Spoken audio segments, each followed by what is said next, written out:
this is not our court, it's another jurisdiction, but clearly it has massive impacts on people's thinking around the world. It's a very important decision. I've got to tell you, I think it's a big step backwards. I've always believed in a woman's right to choose, and I stick to that view, and that's why the UK has the laws that it does. And actually, if you look, we recently took steps to make sure that those laws were enforced throughout the whole of the UK. Today is it's not hyperbole to suggest a very solemn moment. Today, the Supreme Court of the United States expressly took away a constitutional right from the American people that it had already recognized. They didn't limit it, they simply took it away. That's never been done to a right so important to so many Americans, but they did it. It's a sad day for the court and for the country. It was 3 justices named by 1 president, Donald Trump, who were the core of today's decision to upend the scales of justice and eliminate a fundamental right for women in this country. Make no mistake, this decision is a culmination of a deliberate effort over decades to upset the balance of our law. It's a realization of an extreme ideology and a tragic error by the Supreme Court, in my view. The court has done what it has never done before, expressly take away a constitutional right that is so fundamental to so many Americans that had already been recognized. It just stuns me. So extreme that doctors will be criminalized for fulfilling their duty to care. Imagine having a young woman have to carry a child of incest as a consequence of incest. No option. Too often the case. The poor women are going to be hit the hardest. It's cruel. In fact, the court laid out state laws criminalizing abortion that go back to the 1800s as rationale. The court literally taking America back 150 years. This is a sad day for the country, in my view.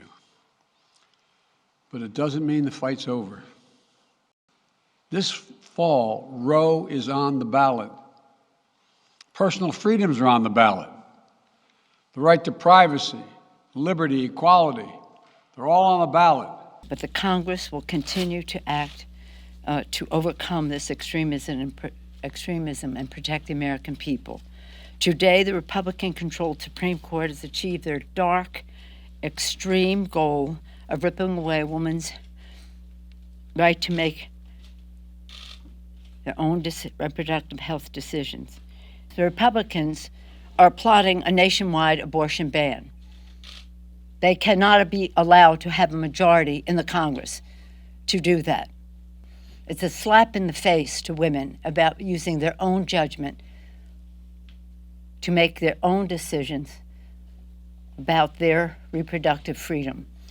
And again, it goes well. I always have said the termination of a pregnancy is just their opening act. It's just their front game. This is deadly serious, but we are not going to let this pass.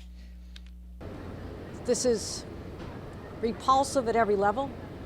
To think that the Supreme Court says there is absolutely no constitutional right to an abortion, something that we've had in our state since 1970, for our nation since 1973, Roe v. Wade. So this is turning back the tides of time of progress. One day ago, tells states, state leaders like myself, that I don't have complete control to determine who should be able to carry a gun in a place like this.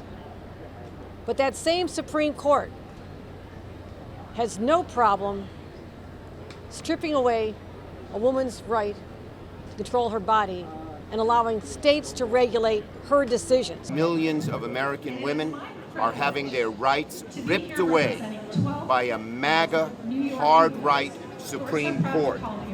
The MAGA Republicans are complicit in today's decision and all of its consequences. Today's historic Supreme Court decision is a victory for the sanctity of life. It will save countless innocent children. House Republicans are incredibly grateful for the pro-life movement's tireless efforts for decades, leading to this day to give a voice to the voiceless. This great nation can now live up to its core principle, that all are created equal, not born equal, created equal. Americans celebrate this historic victory, but the work just begins now to go and protect life even more, because the Supreme Court's decision overturning Roe v. Wade, correcting that flawed decision, finally allows states and Congress to protect life in ways that we never were able to for the last 50 years.